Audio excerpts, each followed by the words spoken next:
You're listening to the Christianish Family Podcast, Episode 3. I'm James. And I'm Sophie. And together we are... The Christianish Family. So today we are going to be chatting about, I suppose the progress we've made with our children around introducing Bible reading, Bible study, and that general sort of theme, where we've come from, where we are, and where we're going to. Yeah, absolutely. I don't know if anyone's watched the first episode when we introduced ourselves and our family, but if you have, you'll already be aware that James and I are Christians, but I have 3 daughters from a previous marriage. James has got 1 son from a previous marriage, and we have another son together. And we're a mixture of a little bit of Christianity in the lives of the children being brought up on James's side. The girls weren't brought up in Christianity, so this is a new vibe for us all. So yeah, we're just going to talk about how it's going, really. Yeah, well, first of all, let's talk about our new microphones though, because we've just invested in some wireless microphones. We have a new look, don't we, to our podcast? Absolutely, and we're trying to make it a little bit more professional. We've had some good ideas, and then we've sort of felt that we've struggled a bit because of challenges with equipment and such. Like the battery ran out about 4 times on our second episode, and we had to film it, didn't we? Yeah, and then the microphone wasn't working very well. So anyway, we've got some nice wireless mics. This is our first time using them, so hopefully the sound comes out all right. They are Saramonic 500s, B2 pluses or something. Yeah, sounds about got right. A bit of a deal from Jessup, so if anybody else is looking for something similar, we'll let you know whether we can recommend them. But anyway, we're not here to talk about technology. So like Sophie says, she's given us, go back and look at episode 1, or go back and listen to episode 1 if you are interested to know a little bit more about our backgrounds and stuff. But I think Sophie's done a good job of summarising that. So, go on. You start with, how when we first sort of met, what was the first thing we really did? I think if we go back to when we first met and our marriage, we certainly wanted our marriage to be Bible centered. So before we even got married, you and I had loads of conversations about how we wanted our marriage to look. Yeah, definitely. And what was important to us, and we were both thankfully on the same page most of the time. So we talked a lot about how we wanted our marriage to be... Still are as well, I think. Yeah, hopefully. We wanted our marriage to be Bible centered. And then obviously we would have conversations about the children, but I think in the early times it was more about us, our relationship, our marriage, and I guess the children were a bit of an unknown quantity about how we were going to introduce it. Yeah, I think I'd agree with that. But we did have conversations about blue sky thinking. How is it that we want to raise our children? Given that for the girls it was a completely new concept to have the Christian faith. Although you had a little bit of time, hadn't you, with absolutely. Forefront, the church you over are right, in Chard. So they... Yeah, absolutely. But I don't know whether they particularly have much enthusiasm for it, and certainly I didn't have the confidence in my own faith to be, for example, giving thanks or leading prayers at home, or that what we were really doing was going to the church on a Sunday, and I was sort of developing my own personal faith without really knowing how to involve the children. But we had a conversation, or many conversations, about what we could do and how we want it to look with the children. And I think our episode 2 talks about why it's important to us to bring the children up in faith. So we kind of discussed about where were we going to start, where did we want to end up, really. We did. We had, like you say, we had quite lengthy discussions almost to sort of feel each other out a little bit as to what really our priorities were, and we were very much aligned and on the same page. Yeah. And I think I do distinctly remember being sat at your dinner table, and I think it's probably one of the first times I'd probably really sat down at a meal table with you guys, and you sort of introducing me and sort of saying, well, James is a Christian and generally, likes to give thanks before we eat food. And I sort of remember that being kind of the initial kind of thing that we did. And I think generally, whenever I was involved in meals here before we were married, that was sort of something that we did and was tolerated. Yeah, but I think from my point of view, it might sound like a bit of a cop-out, but that was a really good starting point. And to kind of feel like, this is going to sound really bad, but not like, oh, this is James, this is his thing, but it's really, it was quite useful to have that as an excuse to introduce it to the girls, because I think had I had tried to introduce it without you, I think that there would have been quite a bit of resistance, a bit of moaning, and I probably wouldn't have had the conviction to carry on, just because of children can just be, they can go on and moan and stuff, and I wouldn't have really known what to do. So it was quite nice to have that excuse to introduce them to the idea of prayer and giving thanks, and kind of be like, this is James and this is what he does. When I'm kind of like, well, actually, covertly, this is what we want to do and this is what you will be doing. So that was a real kind of gentle starting point. But what I really liked about what I like about the way that you give thanks, it's different to what the children might have expected, because I think they've all been to sort of church primary schools, and they give thanks, before they have their meal times there. But it's like one set prayer, and it's repeated. Sort of parrot fashion. And there's nothing wrong with that. There isn't anything wrong with that. There isn't. Yeah, but what I like about the way that you give thanks is every day it's kind of tailored to what's happening that day, or if we've got someone round, you'll give thanks that they're able to join us, or if we've got other stuff going on, if there's something happening in the world. So actually it's introducing prayer to the children, but in a kind of really realistic way. It's not kind of like we have one set prayer and we just regurgitate it. I don't think you've ever actually sort of said that to me, so that's actually really nice to hear, because I do think that giving thanks at the meal table is actually, again, just another opportunity to make faith a little bit more real, like you say, rather than that just parrot fashion prayer, but actually be talking about the things that are current affairs in the family, and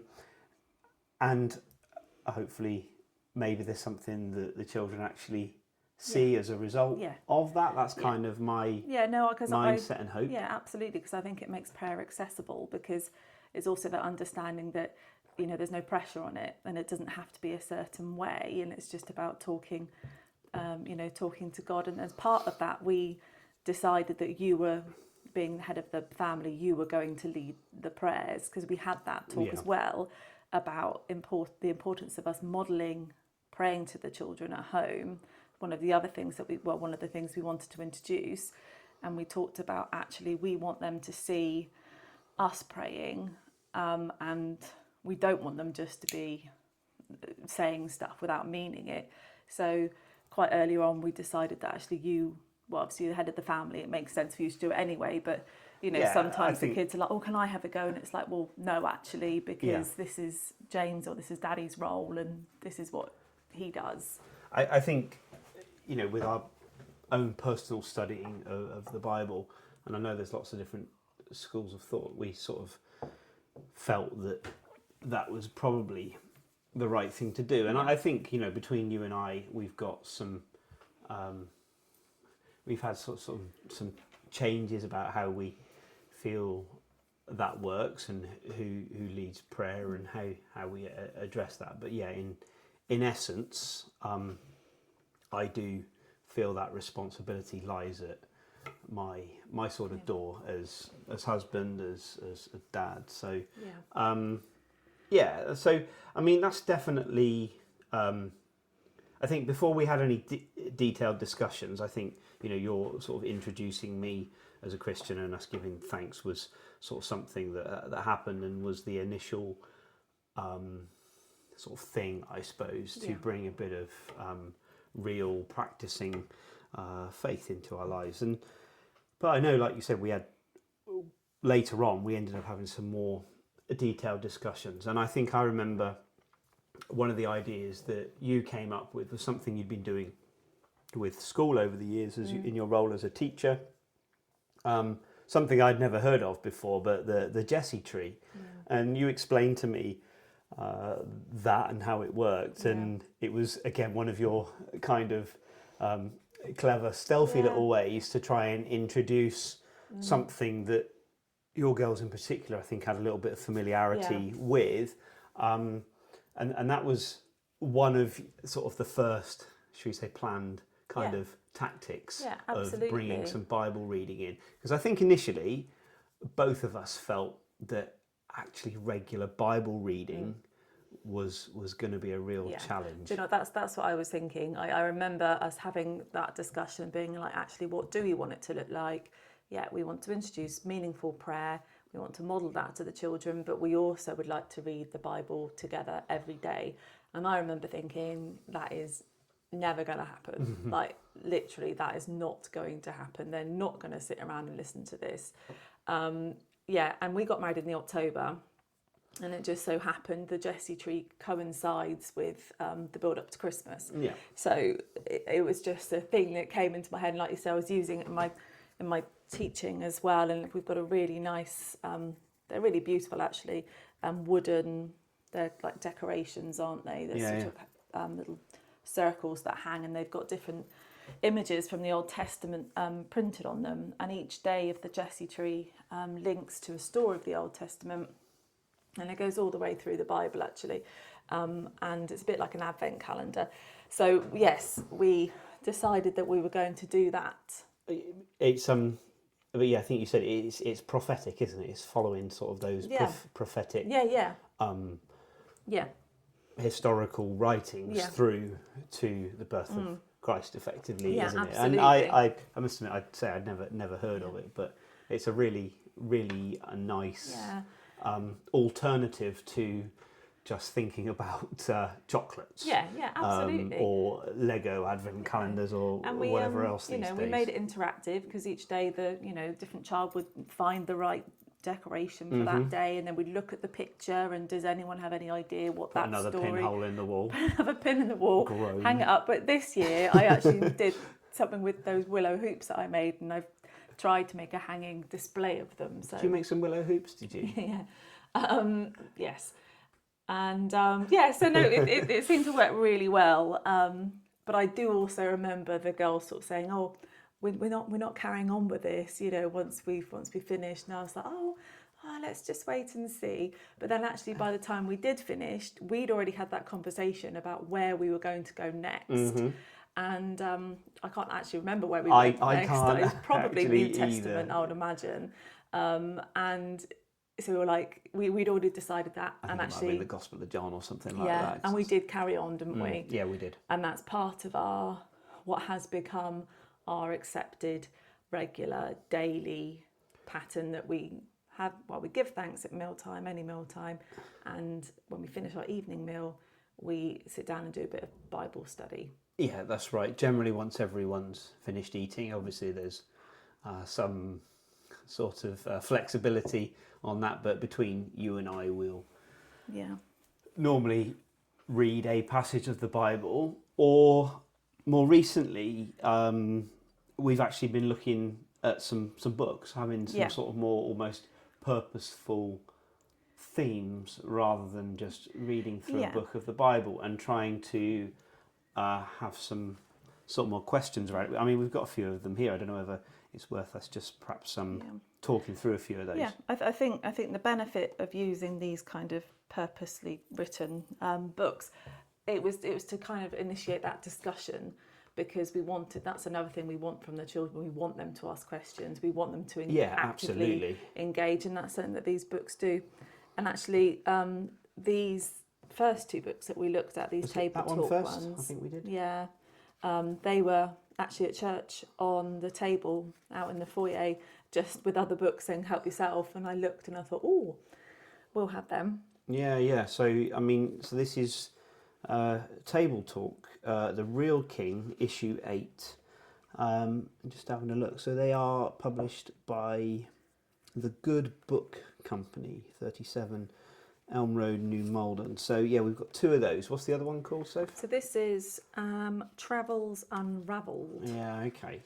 And I think they're both around the same sort of length. Yeah, 65 days. Yeah, they follow a similar structure, don't they? Yeah, 65 days. Yeah, they look at a few different books of the Bible, but typically focusing on a theme, and some interactive stuff, which sometimes we were a bit more invested in than others, and I think that was more of a convenience and timing thing, wasn't it? But yeah, I mean, some of them got little activities like draw this picture or go around and find this item or bloodshed, just trying to get the children to buy into it. And on the whole, well, sometimes we do that, sometimes we skip that, depending on how we're feeling and what the mood is at the table. But I do definitely remember that once we started using these books, not always, but some meal times, it provoked some really good discussion. Yeah. Some of it was,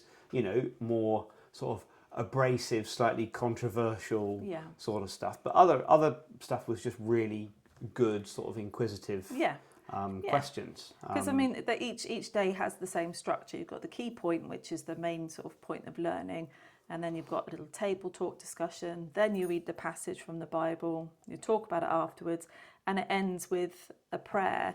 And it's really nice that again those prayers kind of link with the reading that we've done, and it just I think they're great. I think they offer a really good a structure, but not too kind of confined. And actually, when we finished those ones, we were a bit worried about where we were going to go to next. Yeah, I'm just thinking. I think I've sort of missed a couple of things out though, because I know that we did. We had some study notes, didn't we, from church? Yeah. Which was that Easter? It was Easter. And we looked at Easter, and then we were on holiday. I remember we went a big family holiday with my family, didn't we? And I remember us finishing off the tail end of those study notes, and then while we were away, we went into the book of Ruth, didn't we, and had a look at and I think it was those study notes that our pastor had prepared and sent out to our church family. I think it was then from that made us think, oh, actually maybe we could do something, as opposed to choosing a book and working our way through it. We used those study notes specifically around Easter. Actually, that was to help us, and then we were like, actually, I wonder if we can find something like this, and that's where these books have come in. And really kind of picked up on that and carried on with that. Yeah, absolutely. So, sorry, before I cut you off, you were going to say we moved on to... Yeah, no, well, that was another... This was a slightly different... is this the same one? The same company? This is the Good... Yeah, look, it's the Good Book Company as well. Okay. It's the same publisher. This was given to your son at church, at one of his... it was like a Sunday school prize, wasn't it? It was like presented to the family. Yeah. And it's called Meals with Jesus. Meals with Jesus by Ed Drew. This one's published by the Good Book Company. Again, I'll tell you what I really liked about this one, and I know this is sort of moving away a little bit from the purpose of thinking about the children and introducing faith and meaningful Bible study to them. But actually at the end of each day in this one we had something more for the adults, and I actually found it really quite thought-provoking. There was some really good stuff in here. Definitely, because I think what would happen invariably is that we'd have our meal and then we do our little Bible study again, so we read the passage, talk about it, answer some questions, pray, and then we would tidy everything up, and often you and I would be sort of finishing up, tidying up the table or what have you, but we'd also look at the question for the adults. And I really like that as well, because also I think thinking about it moving forward, that also would help our older children to kind of like dip into join into those adult ones. But certainly for you and I, some of them were really thought-provoking, weren't they? Absolutely they were. And I think this follows a similar sort of structure to those other books in a way. Sort of there's a key sort of theme for the day, some prayer, a Bible reading, and some sort of questions to provoke some reaction, as well as some good notes about who tax collectors were in the day and such like. That's our digital home assistant trying to get in on our podcast. Next thing we'll be hearing Mark Zuckerberg's voice or something. That was really good. So that one's Ed Drew, Meals with Jesus, and it focuses on Luke's Gospel, and it focuses on all meals. Jesus' meals. I remember Zacchaeus and the lady, is it Mary, that comes and wipes Jesus's feet with her hair, and he's at a meal with Simon the Pharisee. Some really, really thought-provoking and fascinating discussion. Definitely. That was a good one. And this one here, we haven't actually looked at this yet. We did have a bit of a look through. Well, I've had a look through, and we are hoping to move on to this one. Was it Leading Little Ones to God? Yeah. And it was this a one, gift from my sister, I seem to remember, this before one, we got together. Is aimed slightly for younger children. We haven't used this yet, but I still think it's beneficial to use, and I think we'll just have to use our discretion about maybe like thinking of some other questions perhaps. Yeah. But it's a similar structure again, but one thing this has is it's got suggested songs, which I'm quite excited about because, actually we were talking the other day about the kind of like traditional hymns, if you like, and thinking, will our children actually know any of these traditional hymns, because they don't really sing them at school or what have you. So this book has the same sort of structure, but it does have suggested songs in it as well, which I personally am I'm looking forward to. Any excuse to have a bit of a sing-song. Absolutely. And we'll just have to see how... We've got some microphones now as well. We have some microphones and they're wireless, so we can dance. So we'll see how we get on with that one. But it's been really... I think that's been a real beneficial thing for us. Yeah, and I think we'll undoubtedly look at getting some more books and sort of still continuing with this focus. Just recently, I mean, we in the interim we've been reading. I think we've read a couple of Paul's letters, haven't we? Timothy, and then also looking at Romans at the moment. So just kind of working our way through, and we have done that in the past as well. And kind of remember when we looked at Proverbs, and we kind of pull out some interesting quotes, and we had them written on the kitchen cupboard walls, cupboard doors for a while. We also, I remember that. We also did a bit of time where actually we got out our different versions of Bibles, because one of the things that I found really useful when I was sort of developing my faith before we got married was my Life Application Study Bible, which my parents bought for me when I was doing A-levels, sixth form, And I loved that Bible. And actually, when I left one of the schools I was teaching, I actually bought the school a copy of the same Bible because it's just so good. Anyway, most people will know, but you may not know, but a study Bible, it's got a really good index in the back, and you can basically look up any word and it can just take you to those parts of the Bible. You sounded really West Country. Well, there we go. And it was just so I don't know, really, really useful to me. And in my own sort of journey, even before I sort of came to faith, I would still look in that Bible and look at I remember words. you saying, because I sort of asked you how you read the Bible. And yeah. And I remember you saying, or sometimes with my study Bible, Yeah. depending on how I'm feeling or something I'm thinking about, I'll look up the word at the back and then look at the suggested reading. Which I know that some people will probably say it's not great to do that all the but time. really and read it out of practical context. kind of application. Absolutely. And for the children, we both really wanted them to know how to work their way around a Bible. So it's kind of like the very basics of like, this is a chapter, these little numbers of verses, and then this is the New Testament, this is the Old Testament. But anyway, we did have a few weeks where we asked the children for topics that they were interested in. I think we did it a little bit. What's that film about the emotions, Inside Out? Oh, Didn't we do it yes. about that? And we each had an emotion. Yes, every that's day. right. Yeah, we did. And we looked at what the Bible said about things like anxiety or we did. love. Yeah, absolutely. Yeah. And we had different versions, and the I children remember each it. had their own version, like a different version, and then they go in the index, and it was just, the activity was for them to practice looking up. Maybe that's Bibles. another one we need to have another go at, something similar again, because that did work. It was really cool. Really and quite the well. idea of that is to just try to make the Bible accessible to them, because otherwise, I feel quite intimidated sometimes with the book. It's so like, wow, it's quite big, and where do you start? Yeah. And just having that little starting point, and I still do it now. If I'm feeling a certain way, I will still look up in the index and I'll look up the word. Then you're like, what are you looking up? And I'm like, oh, it's nothing. And then, but trying to give the children, trying to give the children the idea, like to unlock the key and like actually know you can access this book. It's we know it's God's free gift. It's His grace that brings our hearts to life, that new birth, and creates that desire within us. But we have that responsibility to teach and lead, like this book says here, leading little ones to God or older ones. And so I kind of lost my train of thought now, but it was around that need to show that God's word is living. There is real practical application of it. All day, every day.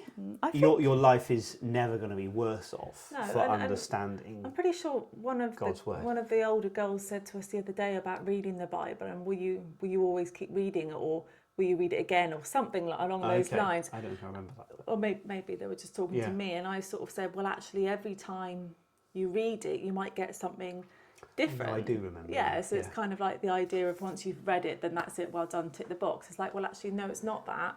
It's kind of that living word thing where actually I can read this passage today or this chapter or whatever, and it may speak to me differently in a few weeks' time. But what I would say is that the children's Bible knowledge has really improved. Like even when we get a lot of resistance about listening and trying to. Why is everyone called Mary? And like we're trying to have sensible discussions within the boundaries of slightly chaotic family life. Their Bible knowledge, it's really beginning to go in. They'll be like, oh yeah, I remember this, or this is someone so and so, and oh, I remember, oh, I don't like this character for this reason, or and it's like, well, yay, and that's all part of just a reflection on actually their personal growth. No, you're absolutely right. So, it can often feel like it's a bit of a struggle. The engagement isn't there in the way I would like it a lot of the time, but there are some days where it's really, really good. And I guess that sort of leads into what are our aspirations? Just our last sort of few closing thoughts in the last sort of few minutes of this podcast episode, which we hope everyone's enjoyed listening to. What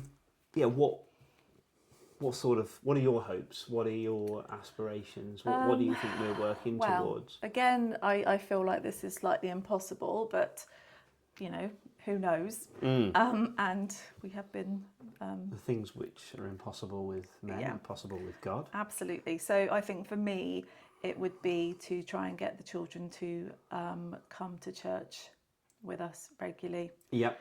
And I don't mind whether they go to the children's groups or not. I think that for me would be really good, because it's showing them that actually there are other people out there who have the same beliefs. It's that church family, it's that shared worship, it's it's that understanding. It's not just you and I going on about something. There are other people outside the home. Yeah, no, absolutely. And for their own opportunities as well. So for me, that would be a really good thing to happen. I don't know. I think absolutely, and obviously the dream, the ultimate scenario is that they don't just come; they want to come. Yeah. They want to be there.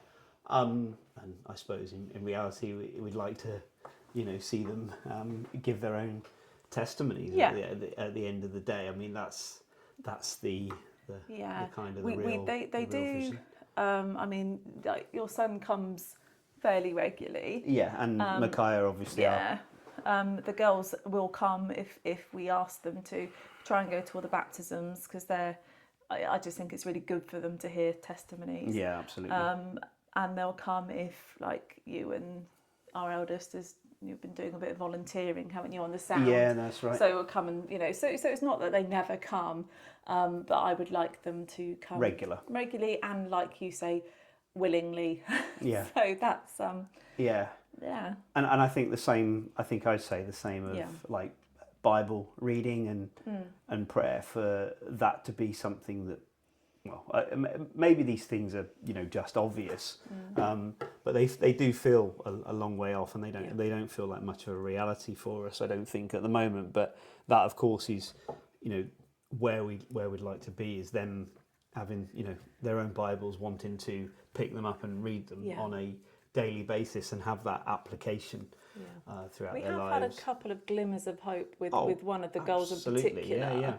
That's kind of like, and showing a bit more of an interest. And so we've already discussed about maybe doing something a little bit. Youth Alpha, she but she wanted to go if her sister could go, and her sister was too young. So that's the potential for January. And I don't want to push it too hard, but we've talked about actually maybe having a little bit of a break-off group for her and any other, like, maybe older ones who want to have slightly deeper conversations in a smaller setting. So we've got enough kids to have break-off groups. Well, and a five-a-side football team. So I don't know, have you got any final thoughts, anything else to add, or are we multiplying words, because we don't want to do that? No, I don't think so. I feel like we've covered most things. I was also going to mention our answered prayer jar, which is another way that we're trying to kind of introduce stuff. But also that's for you and I as well, because you're praying and you kind of sometimes get, I don't know, you pray and you don't actually always recognise when you get an answered prayer, or say thank you, or are grateful enough, or whatever. So we do have a little jar that the kids are welcome to put their answered prayers into, and it's fairly, empty at the moment, but you and I are putting stuff in. But that's just another little thing that we're doing. But on the whole, I think we're making progress, and it's we're certainly in a place that I never thought we were going to be. Oh, likewise, absolutely. And we worship a God at the end of the day that, like I briefly said a moment ago, that there's nothing impossible for him to do. So I definitely take a lot of comfort in that. So I think that's probably our closing thoughts. So you've been listening to James and Sophie for the Christianist Family podcast, and like, subscribe, comment, follow. We'll upload this normally to Spotify and YouTube. So thanks for listening. We hope it's been useful to you. We hope you like the new look without without our video and us. Just saying it's different, isn't it? We're trying something new. Absolutely. As well as the new microphones. I hope just the microphones work, because what we're saying is more important than. Absolutely. So thanks for listening, and we hope to see you again next time. See you next time.